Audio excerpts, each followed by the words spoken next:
Welcome to my channel. Good morning to all of you. My name is Manpreet Thakur and today we are going to start the 7th lecture of gravitation.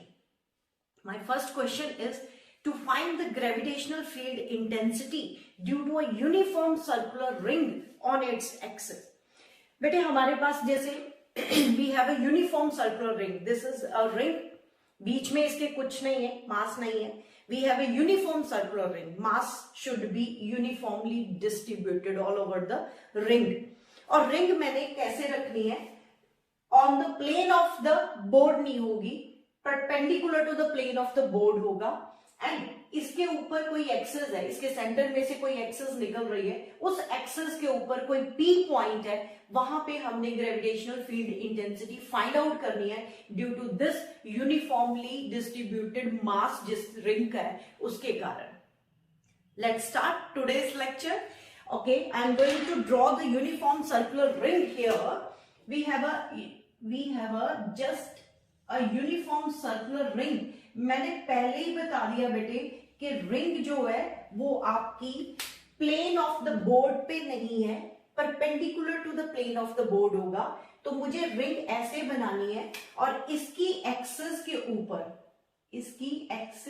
ऊपर कोई P point है at a certain distance. This is a P point at a certain distance x from the centre of the ring. ठीक है बेटे, where we have to find the gravitational field intensity due to this uniformly distributed mass है इसके ऊपर. इसका मास m ले लेते हैं और इसका रेडियस r ले लेते हैं. r is the radius of this ring. Clear? And x is the distance where we have to find the gravitational field intensity due to this circular ring. Okay, हमने क्या करना है, वही स्मॉल एक length element ले लो, मास element ले लो, कुछ भी बोल सकते हो. हमने यहां पे एक पैच काट लिया जिसकी लेंथ dn होगा एंड जिसका मास dm होगा. dm, ठीक है बेटे. तो ये लेंथ एलिमेंट या मास एलिमेंट जिसका मास dm है, इसके कारण हम पहले पी पॉइंट पे ग्रेविटेशनल फील्ड इंटेंसिटी निकालेंगे एंड आफ्टर दैट इंटीग्रेट कर देंगे. हर बार यही मैथ्स के स्टेप हम यूज कर रहे हैं क्योंकि हमें न्यूटन सर ने एक दायरे में रख दिया था, एक लिमिट्स में रख दिया था कि ग्रेविटेशनल फील्ड इंटेंसिटी हम सिर्फ पॉइंट मासेस की ही निकाल सकते हैं. तो ठीक है, तो हम पॉइंट मासेस की निकालेंगे एंड आफ्टर दैट इंटीग्रेट कर देंगे. उस हिसाब से हम हर चीज की ग्रेविटेशनल फील्ड इंटेंसिटी निकाल पा रहे हैं. लास्ट लेक्चर में हमने सेमी सर्कुलर रिंग की करी थी, 1/4 ऑफ द रिंग करा था, any length of the arc की करी थी. आज मैं एक यूनिफॉर्म सर्कुलर रिंग लेके आई हूं जिसकी एक्सिस के ऊपर पी पॉइंट पे हमने gravitational field intensity find out करी है. ओके, हम क्या करते हैं, तो मान लेते हैं एक टेस्ट मास m0 पी पॉइंट पे रख देते हैं. जब हम m0 मास यहां पे रखेंगे, इस मास को ये वाला मास अपनी तरफ अट्रैक्ट करेगा. तो I am going to draw here. ये रहा आपका ये एंगल थीटा मान लेते हैं और इस तरफ ग्रेविटेशनल फील्ड इंटेंसिटी लगने वाली है dg. लिख दो, मैंने आप लोगों को लास्ट लेक्चर्स में समझाया हुआ है. ग्रेविटेशनल फील्ड इंटेंसिटी को E के साथ भी डिनोट करते हैं और G के साथ भी डिनोट कर देंगे. तो आपकी मर्जी है, आप dE लिखो, यहाँ पे dg लिखो, it's depends upon you, up to you. और we are resolving dg into two components. यहाँ पे आ जाएगा आपका dg sin थीटा एंड इस तरफ आपका आ जाएगा dg cos थीटा. तो ये तो पुराने स्टेप्स चल रहे हैं. तो इन स्टेप को यूज करते हुए हमने यूनिफॉर्मली डिस्ट्रीब्यूटेड सर्कुलर रिंग के कारण भी पी पॉइंट पे ग्रेविटेशनल फील्ड फाइंड आउट कर लेनी है. ओके, इसका एग्जैक्टली एक मिरर एलिमेंट होगा यहाँ पे, उसके कारण भी यहाँ पे ग्रेविटेशनल फील्ड इंटेंसिटी होगी. वो होगी इस तरफ, उसके भी दो रिजॉल्विंग कंपोनेंट्स होंगे. वो रिजॉल्विंग कंपोनेंट्स में से dg sin थीटा वाला कंपोनेंट कैंसल आउट हो जाएगा एंड dg cos थीटा वाला कंपोनेंट ऐड होगा. तो तो ये सब पैचेस के पेयर्स में ऐसे ही होगा। अगर ये वाला मास एलिमेंट है, उसका मिरर एलिमेंट है यहाँ पे, अगर यहाँ पे मैं लूंगी उसका मिरर एलिमेंट यहाँ पे होगा, यहाँ पे लेते हो तो यहाँ पे होगा। ऑपोजिट डायग्रामेटिकली ऑपोजिट डायरेक्शन में आपको हर एक मास एलिमेंट का एक मिरर एलिमेंट मिल जाएगा, जिसके कारण डीजी साइन थीटा वाला कंपोनेंट कैंसिल होने वाला है and DG sine cos theta वाला कंपोनेंट ऐड होगा। तो हमें इंटीग्रेशन डीजी को नहीं करना, डीजी कॉस थीटा को इंटीग्रेट करना है। तो ऑल ऑफ फर्स्ट मुझे डीजी फाइंड आउट करना है, मतलब ग्रेविटेशनल फील्ड इंटेंसिटी। पहले आप ऐसे लिख सकते हो,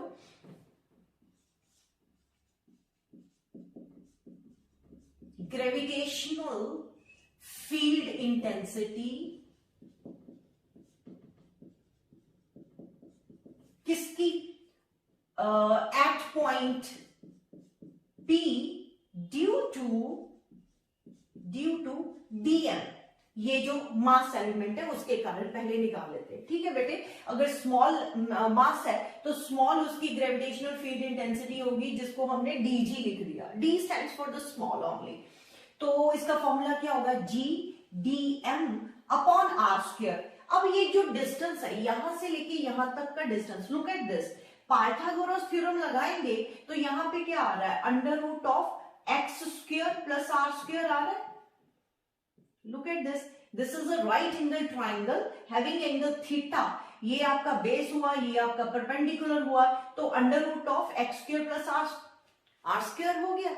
तो इसका स्क्वायर करना होता है, तो हमारे पास ग्रेविटेशनल फील्ड इंटेंसिटी का फॉर्मूला क्या होता है, gm upon R square. Upon R square मतलब इस डिस्टेंस का स्क्वायर, उसका अंडर रूट है तो अंडर रूट का हमें स्क्वायर करना है, तो जिससे हमारा अंडर रूट खत्म हो जाएगा and we have g dm upon X square plus are square. X square plus are square, under root का स्क्वायर करोगे तो अंडर रूट खत्म हो गया। अब मुझे डीएम मास चाहिए, कितना उसका डी, जैसे हमारे पास है 2 पाई आर, ये रिंग का सरकमफ्रेंस यानी length of the parameter of the ring क्या हुआ, पूरी सरकमफ्रेंस क्या हुआ 2 पाई आर। तो इसका हमने मास कितना लिया हुआ, capital M. 2 pi R ring, 2 pi R length of the ring का मास अगर m है तो बेटे dl का कितना होगा, m upon 2 pi R into dl आ जाएगा। तो ये मैंने आपको पहले भी बताया कि आप यूनिटरी मेथड से लगा लो, इस लेंथ का मास अगर m है तो dl का कितना होगा, m upon 2 pi R into dl। या फिर हम सिंपल ऐसे बोल सकते हैं मास पर यूनिट लेंथ, और मास पर यूनिट लेंथ का m अपॉन 2 पाई आर आया, और जितनी लेंथ का आपको निकालना है उसके साथ मल्टीप्लाई कर दो। तो ये मेरी dm की वैल्यू है, दिस इज dm।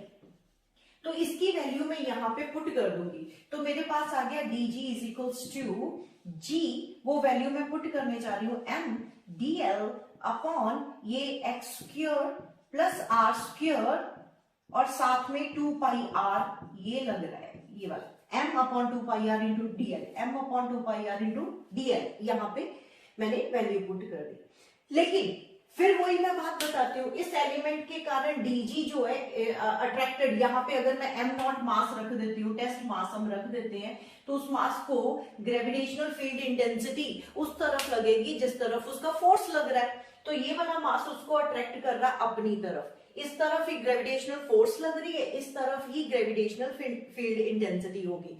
तो dg को मैंने रिजॉल्व कर दिया, dg sine theta and dg cos theta, ये हमें दिखाई दे रहा है। और ये स्टेप हम काफी देर से काफी आर्टिकल्स में करते आ रहे हैं। तो इसका मिरर एलिमेंट यहां पे होगा, जिसके कारण ग्रेविटेशनल फील्ड इंटेंसिटी इस तरफ होगी, उसको भी हम दो पार्ट्स में रिजॉल्व कर देंगे, जिसमें से dg साइन थीटा वाला कंपोनेंट जो होगा वो कैंसिल हो रहा है और dg कॉस थीटा वाला कंपोनेंट ऐड हो रहा है। हर पैच में ऐसा ही होगा, जितने भी आप पैचेस लोगे यहाँ पे पूरी रिंग के ऑल ओवर, तो वो सब dg cos थीटा वाला कंपोनेंट ऐड होगा। तो यहाँ पे मैं लिख देती हूँ resolve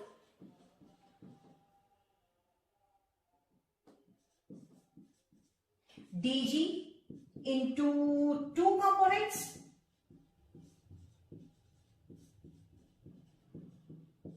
number 1 dg cos theta which will be added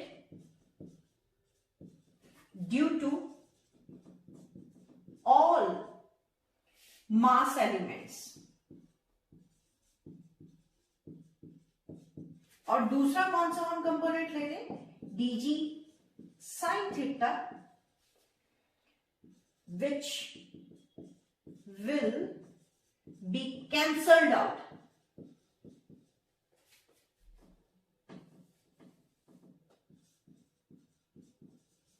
Cancelled out each other due to mirror elements, mirror mass element.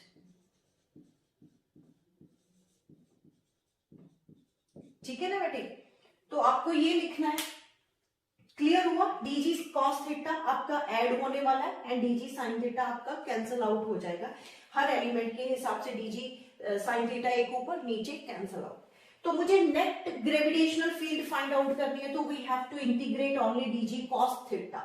तो dg मेरे पास ये है, cos थीटा मैं साथ में लगाऊंगी एंड देन इंटीग्रेट कर दूंगी। इसको नोट करो बेटे, I am going to erase this, note करो इसको।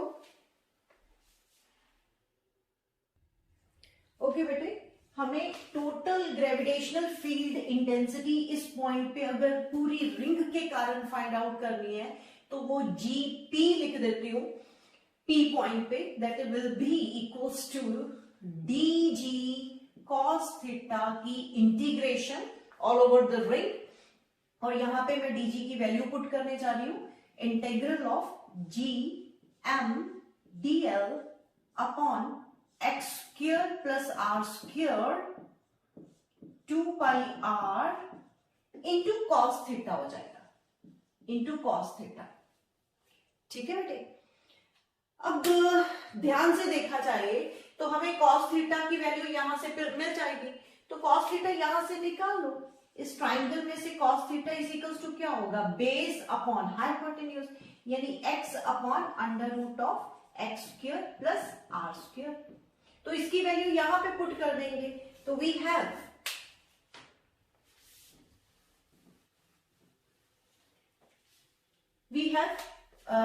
Gp gravitational field intensity at point P पे कितना आ रहा है, integral of G capital M dl, और अभी मैं cos थीटा की वैल्यू पुट कर दूंगी, cos थीटा की वैल्यू है x upon under root of x square plus r square, और बाकी सब वैल्यूज यहाँ पे x square plus r square और 2 पाई r। तो लुक एट दिस, ये x square plus r square raise to power 1 है, ये x square plus r square raise to power 1/2 है, तो 1 प्लस 1/2 इनकी पावर्स ऐड कर दोगे तो 3/2 आ जाएगा। तो Gp इज इक्वल्स टू आपके पास आ गया integration of gm dl upon x square plus r square raise to power 3/2, and यहां पे एक x आ रहा है और नीचे 2 पाई r आ रहा है, 2 पाई r।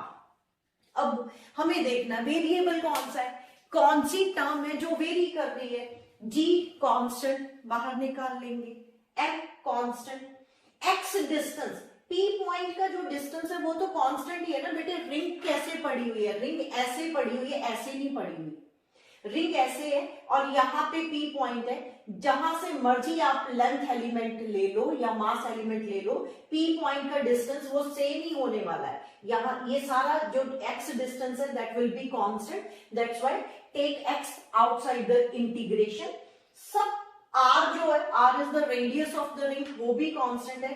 अगर ले दे के देखा जाए तो variable we have only one variable that is dl।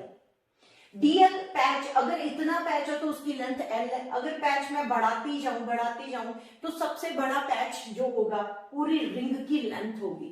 तो इसका मतलब डीएल की जो लिमिटेशंस होंगी, लिमिट्स होंगी, लिमिटेशन नहीं लिमिट्स होंगी, सबसे छोटा डीएल कितना होगा 0, एंड सबसे बड़ा डीएल क्या होगा, अपर लिमिट क्या होगी, the circumference of the ring that is 2 pi r। तो इंटीग्रेट करने के लिए सिर्फ डीएल को ही इंटीग्रेशन के अंदर रखना, बाकी सब टर्म्स बाहर ले जाएंगे क्योंकि बाकी सब टर्म्स कांस्टेंट है। तो यहां पे आ गया G M upon X square plus are square raise to power 3/2 and x भी बाहर आएगा, ये 2 पाई r भी बाहर आ जाएगा and you have to integrate dl over the limits 0 से लेके 2 पाई r तक। मैंने बताया ना dl लेंथ एलिमेंट जो है वो बेटे सबसे छोटा कितना होगा 0 एंड सबसे बड़ा कितना होगा the circumference of the ring, तो वो कितना है 2 पाई r, इसलिए lower limit 0 and upper limit 2 pi r। dl की इंटीग्रेशन l हो जाएगी and upper limit minus lower limit करोगे तो उससे इस पूरी इंटीग्रेशन का जो रिजल्ट आएगा दैट इज 2 पाई r, तो वो अगर मैं यहां पे पुट कर दूं तो we have gm upon x square plus r square raise to power 3/2 and यहाँ पे x अपॉन 2 पाई r, और ये इंटीग्रेशन को सॉल्व करने पे आपके पास रिजल्ट आया 2 पाई r, तो 2 पाई r तो कट जाएगा, तो we have only this result, तो we get the final result of gp यानी gravitational field intensity at point p, we have the final result gmx upon x square plus r square raise to power 3/2। So we have the final result due to the uniform circular ring at a certain point on its axis। उसकी axis के ऊपर की बात कर रहे हैं, circular ring की axis के ऊपर कोई पी पॉइंट है, वहां पे हमने ग्रेविटेशनल फील्ड इंटेंसिटी निकाली जिसका फॉर्मूला क्या आया gmx upon X square plus are square raise to power 3/2। X क्या था वो डिस्टेंस जहां पे हमने पी पॉइंट रखा हुआ है, आर क्या है रेडियस ऑफ द रिंग। तो ये फॉर्मूला भी आपको लर्न करना है, यहाँ पे CTM यानी कमिट टू मेमोरी, ठीक है, इसको भी लर्न करो। इसके बाद मैं स्पेशल केसेस करवाऊंगी बेटे, ये हमारा आर्टिकल कंप्लीट हो जाता है लेकिन इसके स्पेशल केसेस करेंगे। उस स्पेशल केसेस में क्या है कि अगर P पॉइंट x में 0 कर दूं, यानी P पॉइंट यहां से उठा के सेंटर पे रख दे, वो सेंटर ऑफ द रिंग पे रख देंगे, तो वहां पे ग्रेविटेशनल फील्ड इंटेंसिटी क्या होगी, या फिर P पॉइंट में बहुत दूर ले जाऊं, इनफाइनाइट डिस्टेंस पे ले जाएं, वहां पे ग्रेविटेशनल फील्ड इंटेंसिटी क्या होगी, वो दोनों केसेस इसी में से निकलने वाले हैं।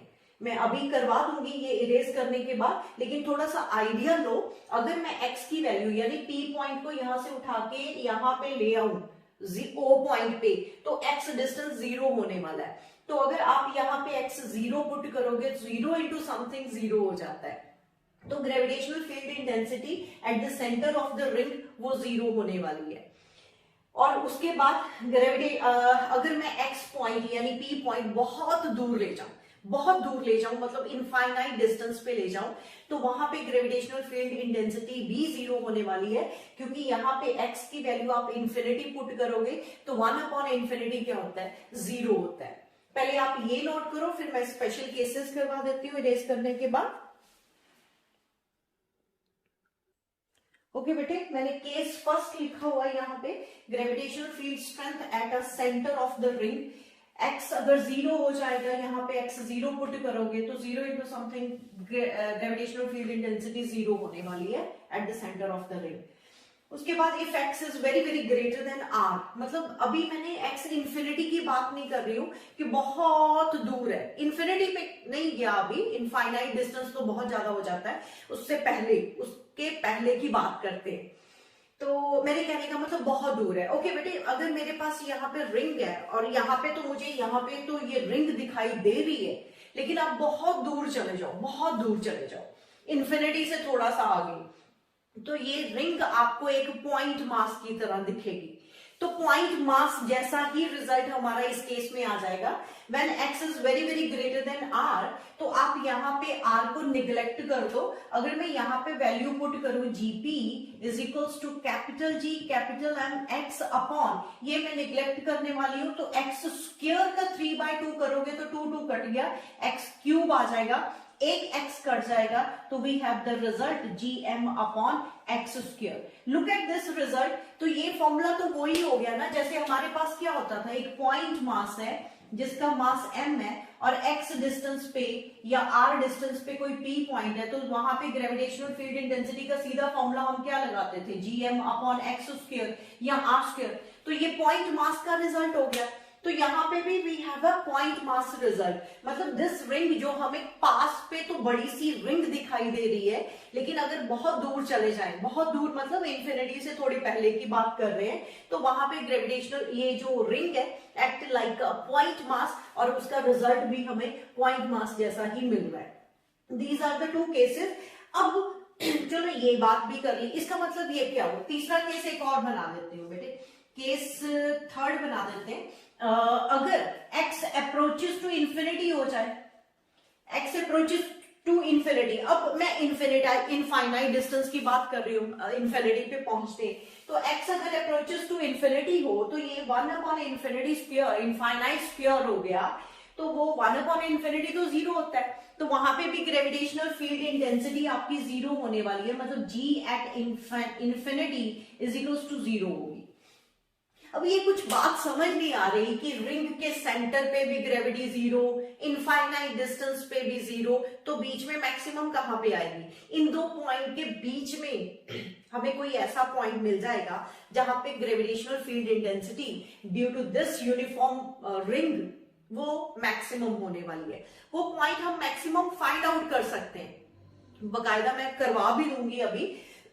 अभी के लिए आपको सिर्फ ये केसेस याद करने हैं, gravity centre of the ring पे जीरो है, ग्रेविटी इन्फिनिटी से थोड़ी पहले की बात कर रहे हो तो gm/x² होगा, अगर इन्फिनिटी की बात कर रहे हो तो ग्रेविटी वहां पे भी जीरो होगी।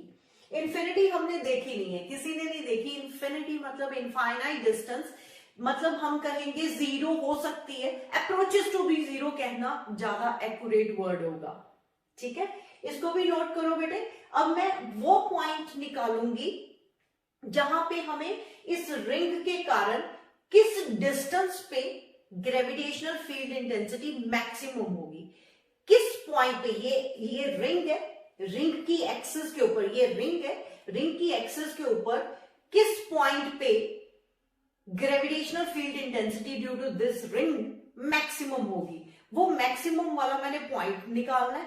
After that I will draw the graph between the gravitational field intensity and the distance. Note करो बेटे इसको भी। ओके बेटे, मेरा अब जो क्वेश्चन है that is to find the point on the axis of the ring where the gravitational field intensity is maximum. अब हम वो पॉइंट ढूंढ लेंगे जहां पे ग्रेविटेशनल फील्ड इंटेंसिटी मैक्सिमम होगी due to the circular ring. Okay, हमने किसी x डिस्टेंस पे, रिंग की एक्सिस के ऊपर x डिस्टेंस पे ग्रेविटेशनल फील्ड इंटेंसिटी इतनी निकाली। अब बेटे जब हम बोलते हैं ना मैक्सिमम या हम बोलते हैं मिनिमम, मैक्सिमम का मतलब तो यही हुआ ना कि जितना बढ़ना था बढ़ चुका, अब इसके ऊपर नहीं जाएगा, या मिनिमम का मतलब क्या होता है, जितना कम होना था हो चुका, अब इसके नीचे नहीं जाएगा। That means maximum and minimum both are constant. अब यहां पे हमें मैथ्स के कुछ टूल्स यूज करने पड़ेंगे जो मैथमेटिकल टूल्स में सिखाए जाते हैं, डिफरेंशियल, कुछ डिफरेंशियल के फॉर्मूले में आपको रिमाइंड करवा देती हूं। सबसे पहला फॉर्मूला है कि differential of d/dx of constant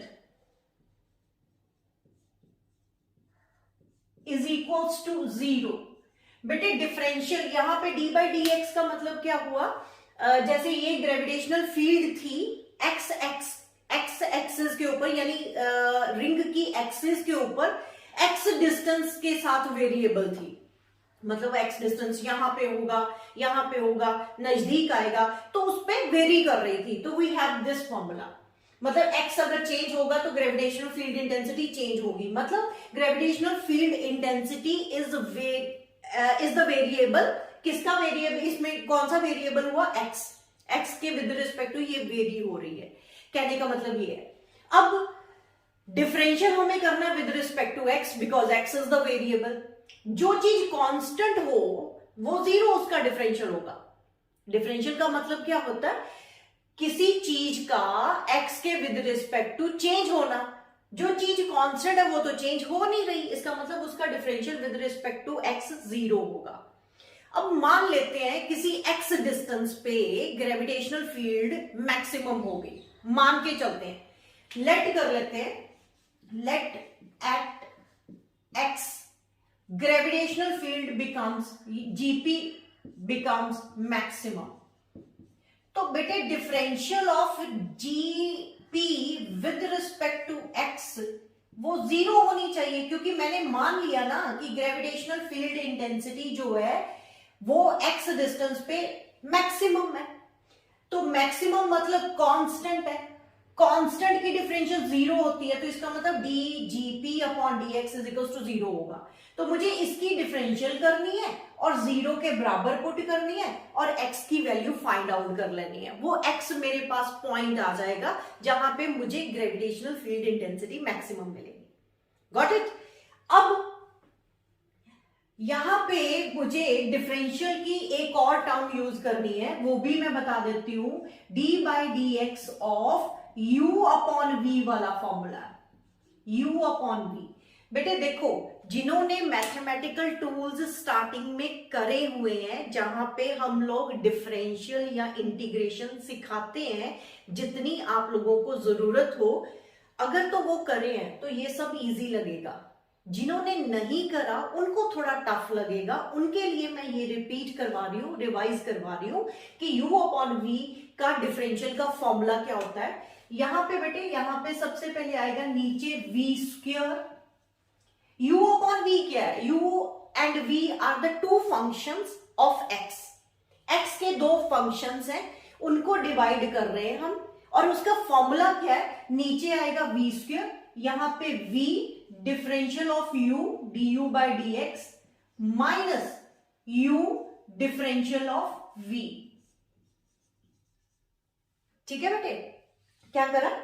v, इसका फॉर्मूला ही ऐसे है, वी स्क्वायर नीचे लिख देना, नीचे वाला टर्म जो है उसको V square as it is लिख के, फिर v पहले लिखना differential of u and u differential of v, और बीच में minus sign. This is the formula of u upon v। और हमारे यहां पे भी u अपॉन v वाली ही टर्म बन रही है, इसको डिफरेंशियल करना पड़ेगा।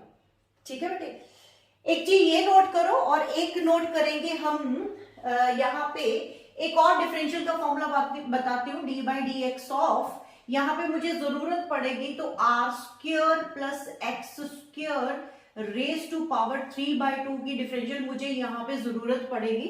वो मैं पहले ही आप लोगों के लिए डिफरेंशिएट कर देती हूँ।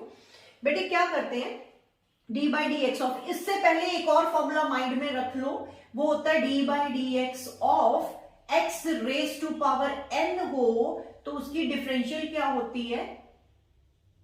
इसकी डिफरेंशियल होगी, पावर आगे आ जाएगी एंड एक पावर कम हो जाएगी, N X raise to power N minus 1। ये एक बेसिक फॉर्मूला ऑफ डिफरेंशियल है। अब यहां पे क्या है, ब्रैकेट में R square plus x square raise to power 3/2 है। हम सबसे पहले क्या करेंगे, डिफरेंशियल करेंगे पावर को। तो जब डिफरेंशिएट करते हैं तो 3/2 आगे आ गया, एंड यहां पे r square plus x square raise to power 3/2 minus 1।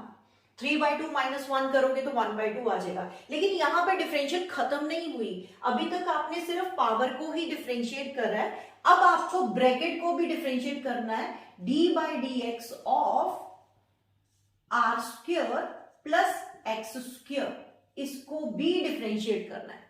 ये भूल जाते हैं स्टूडेंट मोस्टली, ये नहीं भूलना आप लोगों को। अब हमारे पास आ गया 3/2 r square plus x square raise to power, यहां पे 1/2 आ जाएगा, 3/2 माइनस 1 करोगे तो 1/2 आ जाएगा। और इसका डिफरेंशियल करते हैं।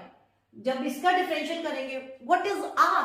Are is the radius of ring which is constant, और हमें पता है कांस्टेंट की डिफरेंशियल 0 होती है, तो ये टर्म तो गई, आर स्क्वायर की डिफरेंशियल 0 हो जाएगी। लेकिन x square, x is the variable here, तो एक्स स्क्वायर की डिफरेंशियल हो जाएगी 2x। तो यहां से 2 से 2 गया, and we have final result 3x r square plus x square raise to power 1/2। ये मैंने डिफरेंशियल, यहां पे मुझे जरूरत पड़ेगी तो बेटे मैंने यहां पे ऑलरेडी कर दी। ये आपका u अपॉन v का फॉर्मूला, ये मुझे डिफरेंशियल वैसे चाहिए, मैंने सॉल्व कर दी।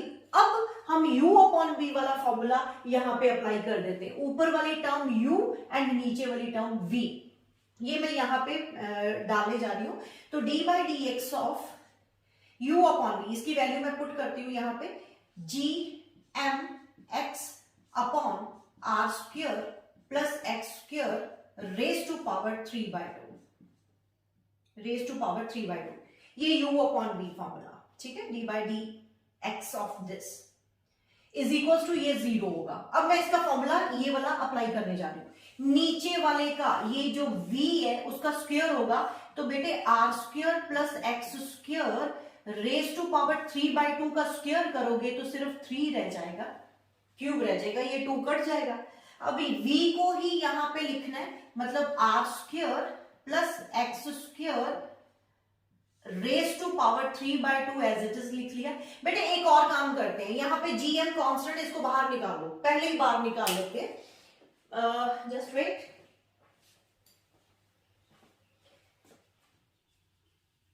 यहाँ पे g और m ग्रेविटेशनल कांस्टेंट और mass of the ring which is constant, वो हमें पहले ही बाहर निकाल लेना चाहिए। g m यहाँ पे बाहर निकाल लेंगे और x यहाँ पे। तो अभी u हमारा x हुआ और v हमारा ये वाली टर्म हुई। तो क्या करा, फॉर्मूला लगाने जा रही हूं, v का स्क्वायर, इस टर्म का स्क्वायर करोगे तो 3/2 का स्क्वायर करोगे, 2 कट गया, 3 आ गया। v एज इट इज लिखना है और डिफरेंशियल आपको किसको करना है, x को, और x की डिफरेंशियल क्या होती है, 1। चलो मैं यहाँ पे differential D by D x of x कर देती हूँ, माइनस, बीच में माइनस का साइन है, अब x एज इट इज आएगा and d by D x of ये टर्म करनी पड़ेगी आपको, यानी r square plus x square raise to power 3/2। ये मेरा अभी फॉर्मूला लग गया, ठीक है। ये u है, ये v है, वो फॉर्मूला है आपके पास एंड वो फॉर्मूला यहां पे अप्लाई कर रहे हैं। v का स्क्वायर ऊपर v as it is differential of u minus u as it is differential of v। अभी मैंने फॉर्मूला सिर्फ अप्लाई करा, अब मैं इसको सॉल्व कर लूंगी। नोट करो बेटे, मैं अभी थोड़ा बड़ा बड़ा लिख रही हूं, स्पेस ऑक्यूपाई ज्यादा हो रही है, सो दैट कि आप लोगों को इजीली दिख जाए। नोट करो बेटे इसको, फिर मैं इरेज करके कंप्लीट करती हूँ ये।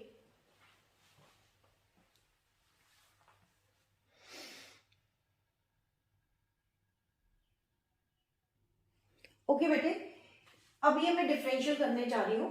यहां पे आपके पास gm बाहर था, gm इज इक्वल टू 0, यहां पे 0 है, ये वाला 0 इज इक्वल टू 0, gm 0 के साथ डिवाइड करोगे तो 0 हो जाएगा, इसलिए मैंने gm यहां पे लिखा ही नहीं है।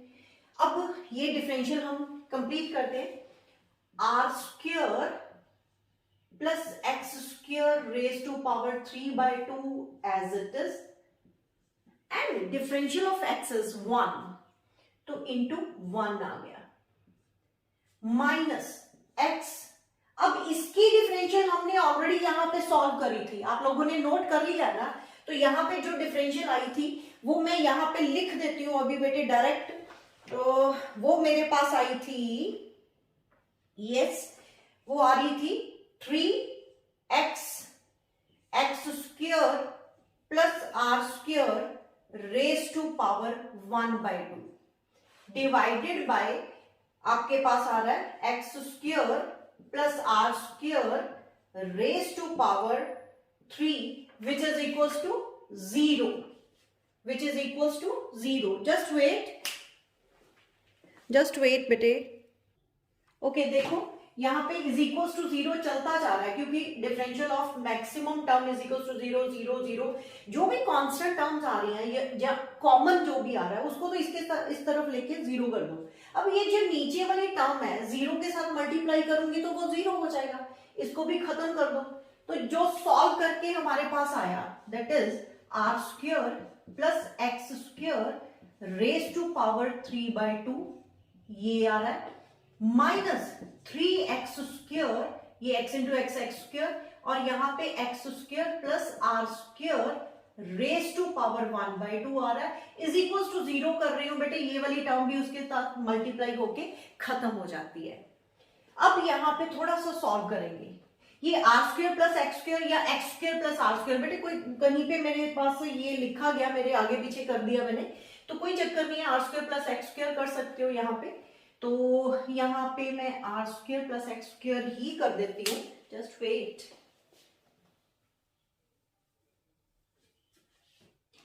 जस्ट वेट बेटे, यहाँ पे आगे पीछे करने पॉजिटिव टर्म है r square plus x square raise to power 1/2। अब लुक एट दिस, 3/2 और 1/2 में से छोटी टर्म कौन सी है? 1/2, तो बाहर निकालो।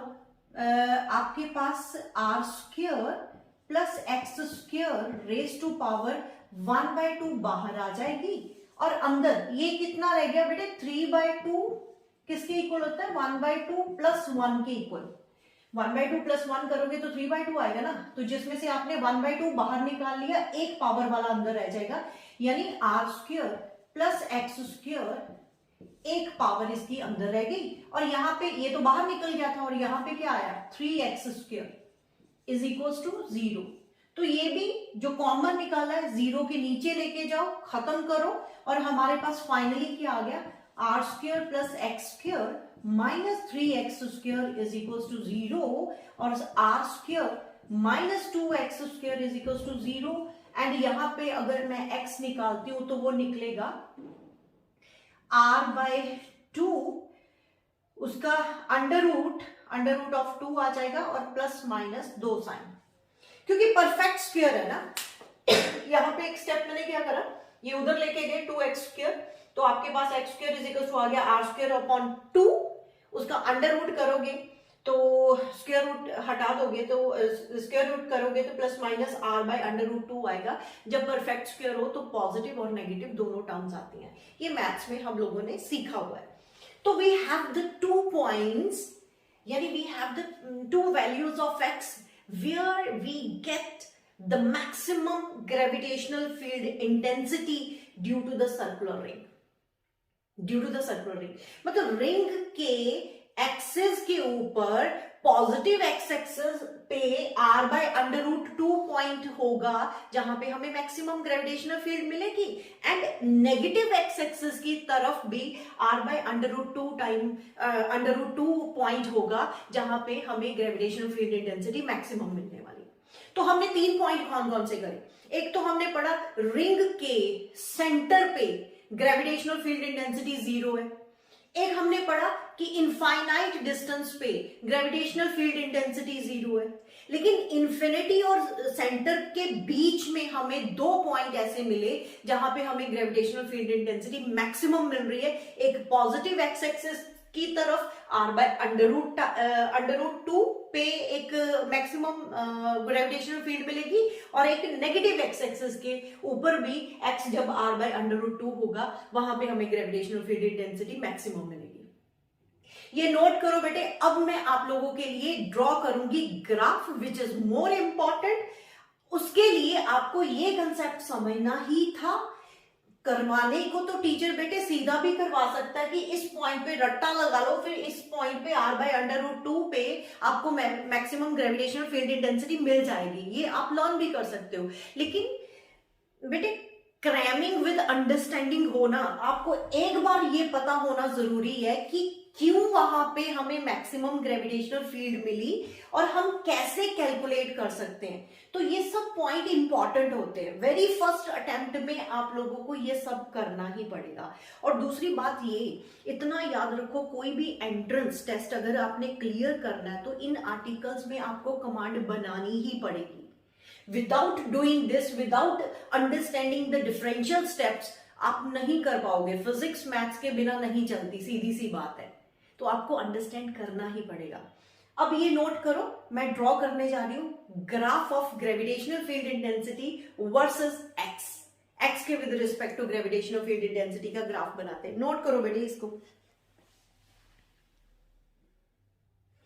ओके बेटे, graph between gravitational field intensity यानी G या फिर E भी डिनोटिंग साइन है ग्रेविटेशनल फील्ड इंटेंसिटी का, वर्सेस डिस्टेंस। डिस्टेंस कौन सा? रिंग के एक्सिस के ऊपर। ये मैंने रिंग बनाई हुई है, सर्कुलर रिंग है, यूनिफॉर्म सर्कुलर रिंग है बेटे। ये इस पोजीशन पे है, मतलब perpendicular to the plane of the board है। ऐसे नहीं पड़ी हुई, ऐसे पड़ी हुई है, ये दिमाग में रखना। और एक्सेस इस तरफ है, ये एक्सेस है। तो हम लोगों ने पढ़ा, एक तो उसके सेंटर पे ग्रेविटेशनल फील्ड इंटेंसिटी 0 है, सेंटर पे ग्रेविटेशनल फील्ड इंटेंसिटी 0 है, gravitational field intensity at infinite distance approaches to 0 है, और मैक्सिमम हमने किस पॉइंट पे लेके आए, ग्रेविटेशनल फील्ड इंटेंसिटी किस पॉइंट पे, जब x is equals to plus minus under root of plus minus r upon under root of 2। Gravitational field intensity maximum हम कहां पे लेके आए बेटे, g इज इक्वल्स टू, जब x is equals to r by under root 2 है, positive negative पे दोनों साइन पे, वहां पे ये मैक्सिमम है। ठीक है बेटे, तो करते हैं, फिर ड्रॉ करते हैं। सेंटर पे ग्रेविटेशनल फील्ड इंटेंसिटी 0, उसके बाद वो बढ़ती है, बढ़ के मैक्सिमम होती है। तो मैं ड्रॉ करने जा रही हूं, तो यहां पे पहले 0 से स्टार्ट करा, यहां पे ग्रेविटेशनल फील्ड इंटेंसिटी g या फिर E लिख दो, और यहां पे x एक्सिस, ये हमारा x एक्सिस है जो x डिस्टेंस वाला होगा, यहां पे पहले बढ़ रही है, बढ़ के मैक्सिमम हुई। मैक्सिमम कौन से पॉइंट पे होगी, ये पॉइंट जो मैक्सिमम वाला है बेटे, वो हमारा कौन सा पॉइंट हुआ, जब x is equals to r by under root 2 है।